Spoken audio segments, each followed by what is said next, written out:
Leamos juntos el Sermón del Monte. Muy buenos días a todos, bienvenidos, bienvenidas. Mi nombre es Horacio Urteaga. Hoy día arrancamos una nueva serie de estudios. Nos vamos a encontrar estudiando Mateo 5, 6 y 7, lo que se conoce como el Sermón del Monte. Es el primer sermón de Jesús en el libro de Mateo. Mateo contiene 5 sermones de Jesús. El primero es el Sermón del Monte y es el primero y el más extenso del libro de Mateo.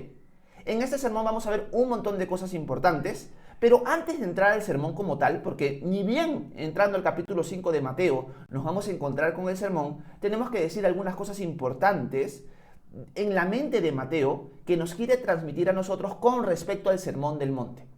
La primera es la siguiente. En la mente de Mateo, cuando está escribiendo y la forma en la que escribe el libro de Mateo, está mostrando con distintos detalles que Jesús es el nuevo Moisés. ¿A qué se refiere Mateo o por qué Mateo nos quiere mostrar eso? Porque Moisés, en el libro de Deuteronomio, dejó claro que en un futuro se iba a levantar un profeta como él y que a él deberían escuchar, refiriéndose al Mesías. Mateo empieza a hacer desde el capítulo 1 en adelante ciertas figuras que nos ayudan a darnos cuenta que Jesús es ese nuevo Moisés al cual se refirió Moisés en el libro de Deuteronomio. Nos lo muestra de distintos detalles. Un detalle, por ejemplo, para no tomarnos tanto tiempo en esto, es que cuando Jesús, en cierto sentido, nace, hay una muerte de otros niños que lo acompañan. Cuando Moisés nace, sucede exactamente lo mismo. Uno bajo Herodes y otro bajo el faraón. Y así sucesivamente, Mateo está haciendo paralelos entre Moisés y Jesús que tienen el propósito de mostrarnos Jesús es el nuevo Moisés. Ahora que llegamos al Sermón del Monte, Mateo nos quiere mostrar algo bien interesante. Moisés, luego de cruzar, en cierto sentido, el Mar Rojo, andar por el desierto y llegar al monte Sinaí, es en el monte Sinaí donde recibe la ley de Dios. Jesús, tras cruzar tras cruzar el río Jordán, por así decirlo, en el bautismo, y ser tentado en el desierto 40 días y 40 noches, ahora va a subir al monte para darnos su ley. Por lo tanto, el Sermón del Monte tiene que quedar en nuestra mente grabado como lo siguiente, como la ley de Cristo. Moisés recibió en el monte Sinaí la ley de Dios. Jesús en el monte va a dar su propia ley. Esto nos está mostrando primero la autoridad de Jesús, segundo su divinidad, porque es Él el que la da, Él es el que manda, es su ley, a diferencia de que Moisés solamente transmite la ley de Dios. Jesús da su ley y por lo tanto en el Sermón del Monte vamos a encontrar la ley de Cristo para nosotros en el nuevo pacto. Si nosotros queremos saber bajo qué ley estamos nosotros en el nuevo pacto, estamos bajo la ley de Cristo, la ley del Espíritu. Y cuando nosotros la vemos desarrollada en el Sermón del Monte, podemos ver cómo la debemos aplicar en nuestro día a día hasta la venida de Cristo nuevamente a establecer su reino. Doy más datos importantes. El Sermón del Monte, vamos a ver que es exclusivo para discípulos. Jesús se va a dirigir específicamente a discípulos. Por lo tanto, es para nosotros los que hemos creído en Jesús. También van a haber personas que no son discípulos dentro de la multitud, pero el sermón no está dirigido a ellos. Ellos van a escuchar también, pero está dirigido específicamente a sus discípulos. Lo segundo que tenemos que ver con respecto a esta nueva sección de cosas que le estoy diciendo, es que el Sermón del Monte nunca se va a poder cumplir con nuestras fuerzas. Cada vez que nosotros veamos el Sermón del Monte vamos a tener que entender que para poder cumplirlo, para poder vivir la ley de Cristo, lo tenemos que hacer en las fuerzas del Señor. Nunca es con nuestras fuerzas o con nuestro esfuerzo. Siempre es en las fuerzas del Espíritu, en las fuerzas del Señor. Solo así yo voy a poder obedecer y cumplir la ley de Cristo. Tercer dato importante es que esta es la ley que el Señor nos está dando a nosotros mientras viene su reino literal acá a la tierra. En este espacio entre la primera venida y la segunda venida, esta es la ley que nosotros debemos guardar hasta que venga el reino del Señor. Por eso en el Sermón del Monte vamos a ver ejemplos como en el Padre Nuestro, donde se va a decir venga tu reino, indicándonos que todo este sermón tiene que ver en el intermedio entre la primera venida y la segunda venida de Jesús. Es como nosotros deberíamos vivir el día de hoy. Y cuarto, una de las cosas que tenemos que entender es que el Sermón del Monte nos muestra la forma de vivir justamente de los discípulos. Es la ley de justicia también. Así que cuando nosotros vemos el Sermón del Monte, es la manera justa como nosotros nos desenvolvemos en el día a día. Esos 4 puntos son importantes. importantes. Es para discípulos, no lo podemos hacer con nuestras fuerzas, es mientras viene el reino del Señor, y por último, es la expresión de justicia que cada discípulo debería vivir. Así que es una pequeña introducción al Sermón del Monte. Es la ley de Cristo y los demás detalles que les he dicho en este momento. Dicho esto, para no tomar más tiempo, vámonos al Sermón del Monte como tal y veamos qué es lo que podemos ir rescatando en estos primeros versículos que vamos a abarcar hoy. Entremos de lleno al capítulo 5 de Mateo. Miren el versículo 1. Dice lo siguiente: Cuando Jesús vio a la multitud, subió al monte y se sentó. Entonces sus discípulos se le acercaron y él comenzó a enseñarles diciendo. Hacemos una pausa. Mateo nos está mostrando a Jesús en el monte, haciendo el paralelismo con el monte Sinaí, como Moisés recibe la ley, pero ahora Jesús va a ser el que abre su boca para dar su ley. Jesús se sienta. ¿Por qué es importante el hecho de que Jesús se haya sentado? Porque en la cultura judía, sobre todo en la cultura rabínica, como un rabí, un maestro, enseñaba, generalmente lo hacía sentado. La posición de sentarse, el acto de sentarse, indicaba el acto de empezar a instruir. Por lo tanto, cada vez que veamos a Jesús tomando asiento, nos está enseñando, nos va a enseñar algo. ¿Y qué hacen los discípulos? Los discípulos se acercan inmediatamente para recibir su instrucción. Acá vemos la primera aplicación importante para nosotros esta mañana. Una característica fundamental de un discípulo es que se acerca a los pies de Jesús para ser instruido. Vuelvo a repetirlo. Una característica fundamental de un discípulo, de un verdadero discípulo, es que se acerca a los pies de Jesús para recibir su instrucción. Es algo que implica ser discípulo. Si tú eres un discípulo que no recibes la instrucción de Jesús, que no te acercas a sus pies para escucharlo, realmente tienes el título capaz en tu boca de que eres discípulo, pero en la práctica no lo eres. Eres como aquellos que dicen Señor, Señor, pero a la hora de la hora Jesús le dirá, yo nunca los conocí. Por lo tanto, ser discípulo y no acercarse a Jesús para ser instruido es una contradicción. Un verdadero discípulo se acerca a Jesús para recibir instrucción de parte de él. Y lo que vamos a hacer esta mañana es recibir instrucción de parte del Señor, su ley. Así que atentos con lo que Jesús nos va a empezar a decir a continuación. Ahora, Jesús nos va a empezar a hablar en la primera sección del Sermón del Monte algo que se conoce como las bienaventuranzas. Quizás ustedes lo han escuchado, quizás no, pero las bienaventuranzas son muy famosas dentro de gente cristiana como de gente no cristiana. Es algo que la mayoría de personas, aunque se ha escuchado, las bienaventuranzas. ¿Qué son las bienaventuranzas? Lo vamos a ver en el transcurso de estos versículos, porque hay varias cosas bien bonitas que las bienaventuranzas nos enseñan. Pero les doy una pequeña introducción nuevamente, pero ahora las bienaventuranzas como tal. Las bienaventuranzas son características de un discípulo y el motivo por el cual este discípulo tiene gozo. Lo que vamos a ver es lo siguiente, vamos a ver este esquema en las bienaventuranzas. Bienaventurado, que significa dichoso, o cuán alegre, o cuán dichoso. La característica de un discípulo, porque este sermón va para los discípulos, y el motivo de su gozo. Así que lo que nosotros vamos a ver en las bienaventuranzas como tal, son las características o la naturaleza que un discípulo tiene, pero no solamente que tiene, sino también que anhela crecer en esa característica. Vamos a analizar cada una de las bienaventuranzas y vamos a ver cómo se desenvuelve, cómo es un discípulo y por qué es dichoso. Pero en esa forma de ver cómo es un discípulo, nos vamos a dar cuenta de que nos falta mucho camino por recorrer todavía. Tenemos esa característica, pero tenemos que seguir creciendo en ella. ¿A qué me refiero? Veamos la primera bienaventuranza para que sepan a qué es lo que me estoy refiriendo. Versículo 3. Veamos la primera bienaventuranza.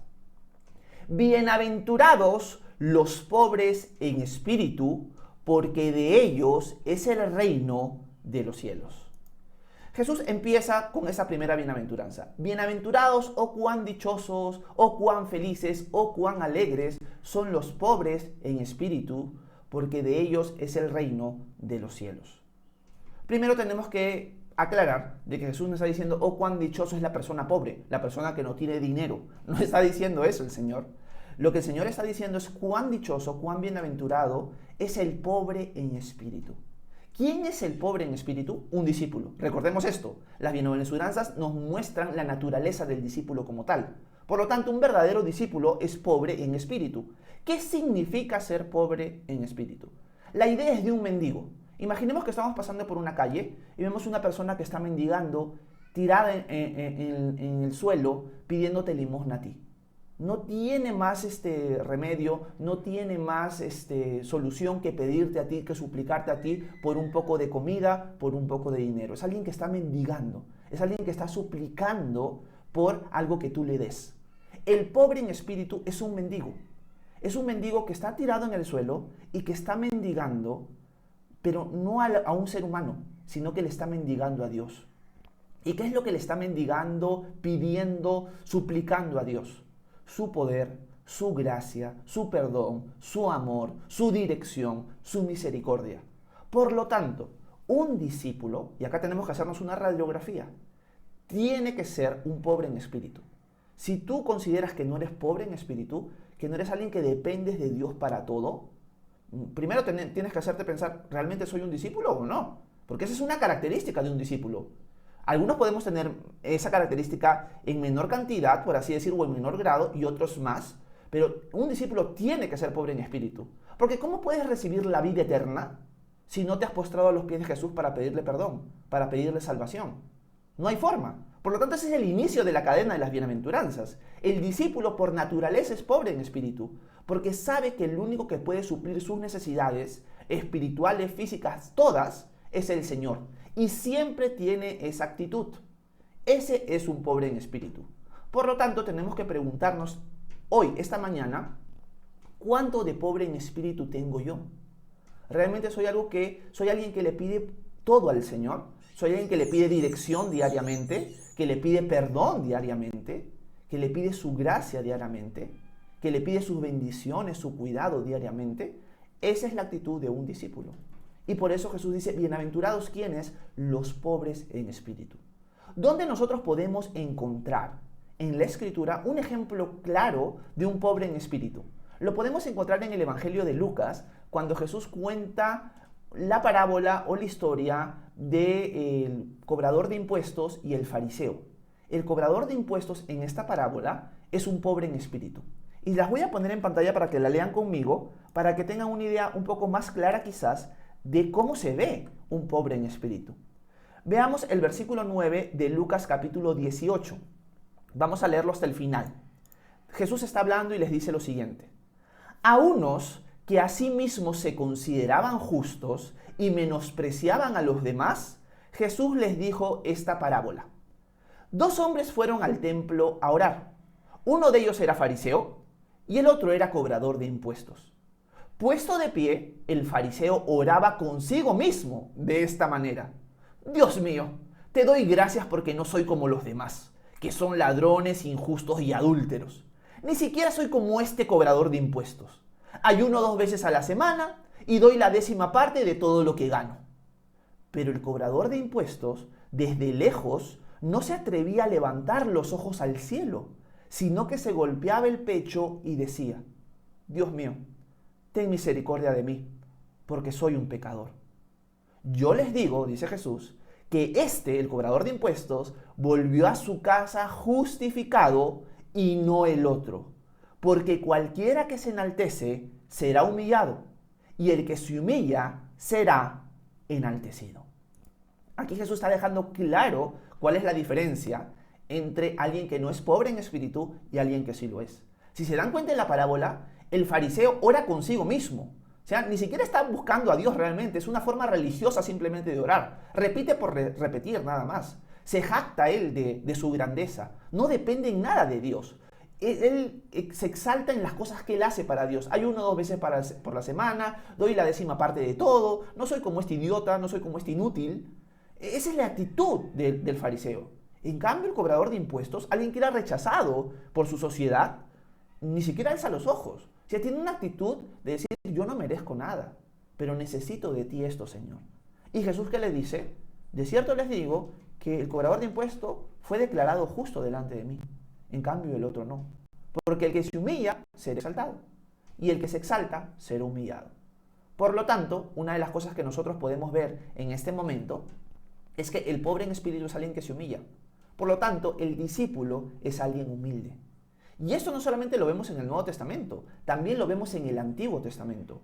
Jesús, bueno, Dios en general, hablando por medio del profeta Isaías, dice lo siguiente. Vamos a ponerlo en pantalla. Miren lo que dice Isaías 66:2. Dice el Señor aquí hablando: yo hice todo esto con mis propias manos, y fue así como llegaron a existir. Yo pongo la mirada, ojo con eso, yo pongo la mirada en los pobres y humildes de espíritu, y en los que tiemblan al escuchar mi palabra. Palabra del Señor. Si se dan cuenta, la actitud del pobre en espíritu, o vamos a ponerlo así, la actitud de un verdadero discípulo es que es pobre y humilde en espíritu. Es alguien que depende de Dios en todo momento. Y así nosotros deberíamos ser. Pero si nos ponemos a pensar, acá viene la dinámica de las bienaventuranzas. Horacio es pobre en espíritu, pero me falta mucho por crecer. Hay muchas cosas en las cuales yo dependo de mis propias fuerzas. Hay muchas cosas en las cuales yo no le pido al Señor, ayúdame en esto. Hay muchas cosas en las cuales yo me siento autosuficiente. Y todos nosotros tenemos algo de eso. Por lo tanto, hay mucho para crecer en esa área. Un discípulo tiene que seguir creciendo. No solamente es pobre en espíritu, sino tiene que seguir creciendo en esa pobreza de espíritu. Así que bienaventurados o cuán dichosos los que son pobres de espíritu. ¿Por qué? ¿Por qué somos dichosos? Porque de ellos es el reino de los cielos. ¿Eso qué significa? Que nosotros tenemos que sentirnos dichosos, gozosos, porque va a establecerse el reino de los cielos aquí en la tierra en un futuro. Y el hecho de que tengamos esa dicha es porque al ser un reino implica que hay un rey. Y la dicha es que vamos a convivir, vamos a vivir con ese rey. ¿Cuál es el reino de los cielos? El reino de Jesús. Y Jesús ha prometido que Él va a volver por nosotros a establecer su reino aquí en la tierra.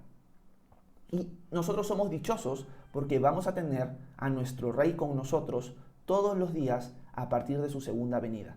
De una manera literal. Obviamente nosotros sabemos que el Señor está con nosotros todos los días hasta el fin del mundo.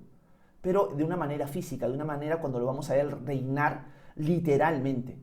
Por eso tú y yo somos dichosos. Nuestro Rey viene y sintamos dicha porque va a establecer su reino. ¿Se imaginan ustedes cómo va a ser tener a Jesús ya reinando literalmente aquí en la tierra? Y que nosotros reinemos o correinemos con Él aquí en la tierra también. Eso va a ser algo recontra maravilloso. Yo espero eso. Yo espero eso y lo espero también a la luz de la segunda bienaventuranza que vamos a ver hoy. Y con la segunda bienaventuranza vamos a acabar. ¿Por qué lo digo que yo anhelo que se establezca el reino de Dios aquí en la tierra a la luz de la segunda bienaventuranza? Porque la segunda bienaventuranza nos hace ver algo que los discípulos tenemos o deberíamos tener y crecer, que nos impulsa a decir, Señor, venga tu reino. ¿Cuál es la segunda bienaventuranza? La voy a poner en pantalla para terminar con esta.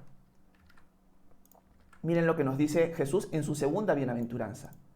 Bienaventurados los que lloran, porque ellos recibirán consolación. Una de las cosas que nosotros vemos en esta bienaventuranza es que el discípulo, nuevamente una característica del discípulo es que es un discípulo llorón. Y tú dices, Horacio, pero ¿cómo es esto? ¿Por qué Jesús dice bienaventurados los que lloran? Y la característica entonces del discípulo es que lloro. ¿Por qué debería yo llorar? O sea, ¿por qué el discípulo debería ser alguien que llora? Y la respuesta es la siguiente. Porque el discípulo va a llorar primeramente por su pecado. Una de las cosas que deberíamos preguntarnos es, ¿realmente mi pecado me duele? ¿Realmente mi pecado me hace llorar o no me hace llorar? Una característica de un discípulo es que su pecado en su propia vida, cada vez que lo puedes ver claramente, lo quiebra. Porque aborrecemos, los discípulos aborrecemos nuestro pecado. No nos deleitamos, no escondemos nuestro pecado, sino lloramos por nuestro pecado, porque somos débiles. Y anhelamos, en cierto sentido, el día en que seremos consolados cuando se establezca el reino de Dios. No solamente nosotros lloramos por nuestro pecado, también lloramos por el pecado de los demás, porque nos da coraje, nos quiebra ver la maldad que hay en este mundo. El mundo está cada vez más podrido. Eso lo podemos ver en la televisión, en las noticias, en todos lados. Y ese sufrimiento que las personas están causando por su pecado nos debería llevar a llorar. Y por último también el discípulo llora porque ve que este mundo está perdido. Este mundo generalmente está rechazando al Señor. Y eso nos debería llevar a llorar también. Así que el discípulo llora por su propio pecado, por el pecado de los demás y también por la condición del mundo. por la guerra espiritual que existe en nuestras vidas. Vivimos en una batalla con nuestro propio pecado y viendo cómo el mundo va en una espiral hacia abajo porque está rechazando al Señor. Y eso hace que el discípulo llore. Por lo tanto, tendríamos que preguntarnos esta mañana, ¿cómo estoy en esa área de discipulado en mi vida? ¿Realmente soy un discípulo que llora por su pecado, por el pecado de los demás y por la situación del mundo? ¿O ni siquiera me fijo en mi pecado? Yo nunca he llorado por mi pecado, diría alguno de ustedes. Yo sí, la verdad es que sí he llorado por mi pecado muchas veces, porque aborrezco mi pecado, la verdad. Quisiera ser perfecto, quisiera ser como el Señor ya, pero me encuentro muchas veces llorando por mis pecados. Y ese debería ser nuestro corazón, de cada uno de nosotros. Personalmente considero que capaz no me quiebro tanto, no lloro tanto a ver el pecado de otros. Más bien me da cólera a veces, y a veces tomo la actitud del fariseo. Yo no soy como estos, ¿no? Y ahí me falta crecer en mi área, estoy hablando como Horacio. Y también me duele mucho ver cómo el mundo está, ¿no? Pero también me doy cuenta que yo soy más de llorar por mi propio pecado que por el de los demás. Esa es un área en la que a mí me falta crecer. ¿Cómo están ustedes con eso? Todo discípulo debería llorar por el pecado, en general. Algunos tenemos, por así decirlo, algunos hemos crecido más en esa área, otros no. Pero el discípulo, vamos a aclarar esto, el discípulo tiene que llorar por el pecado y tenemos que crecer en ese llanto por el pecado, aunque parezca algo quizás para nuestra cultura medio tonto, ¿no? Porque en nuestra cultura que se nos enseña que los hombres no lloran, por ejemplo. Eso es algo ajeno al pensamiento de Dios. Los hombres sí lloran, pero lloran por los motivos correctos. Por el pecado en tu vida, por el pecado de los demás y por la situación del mundo. Porque bienaventurados son los que lloran. ¿Pero por qué somos dichosos los que lloramos? Porque va a llegar el día en que vamos a ser consolados. El libro de Apocalipsis, en Apocalipsis 21:4, si no me equivoco, no lo he puesto en pantalla, nos muestra que en el día final el Señor limpiará toda lágrima de nuestros ojos. Así que ese dolor que sientes por tu pecado por fin se va a acabar, porque ya no vas a tener pecado si has creído en Cristo. Tus lágrimas van a ser borradas porque la maldad del mundo se va a acabar. Ya no vas a ver a la gente pecando como lo ves hoy en día, haciéndose daño por el pecado como lo ves hoy en día. Eso se va a terminar por fin. Al final nosotros somos dichosos, o cuán dichosos, porque vamos a ser consolados. Así que en estas dos primeras bienaventuranzas vemos dos motivos de gozo para nuestra vida. El primero, porque somos herederos del reino de los cielos. Nuestro es ese reino. Y es hermoso eso porque no por el reino en sí mismo, sino por el rey que viene. La segunda bienaventuranza, somos dichosos porque por fin vamos a ser consolados de todo ese dolor que nosotros mismos causamos y que el mundo causa el día de hoy. Así que dos características que también vemos es que debemos crecer en ser pobres en espíritu, pero también buscar crecer en ser discípulos que lloran por nuestro pecado, por el pecado de los demás y por la situación del mundo. Así que espero que este pequeño tiempo devocional, hemos abarcado solamente dos bienaventuranzas, los haya servido de edificación, los haya podido retar, los haya podido animar también, y que podamos el día de hoy retarnos a nosotros mismos y pedirle al Señor crecer, porque recuerden, el Sermón del Monte no se puede cumplir con nuestras fuerzas. Por lo tanto, tenemos que seguir creciendo en ser pobres en espíritu y decirle, Señor, ayúdame a ser un discípulo que llora por mi pecado, que llora por el pecado del mundo. Ayúdame a crecer en esta pobreza de espíritu, en depender todo de ti, y ayúdame a sentir dicha por las cosas que yo voy a obtener por haber sido o por ser tu discípulo el día de hoy. Así que gracias por haber estado acompañándome en este tiempo. Ya saben que si tienen preguntas, dudas, comentarios, me las pueden hacer y con gusto voy a intentar responder sus preguntas a continuación. Muchas gracias por su atención. Que Dios los bendiga a cada uno de ustedes.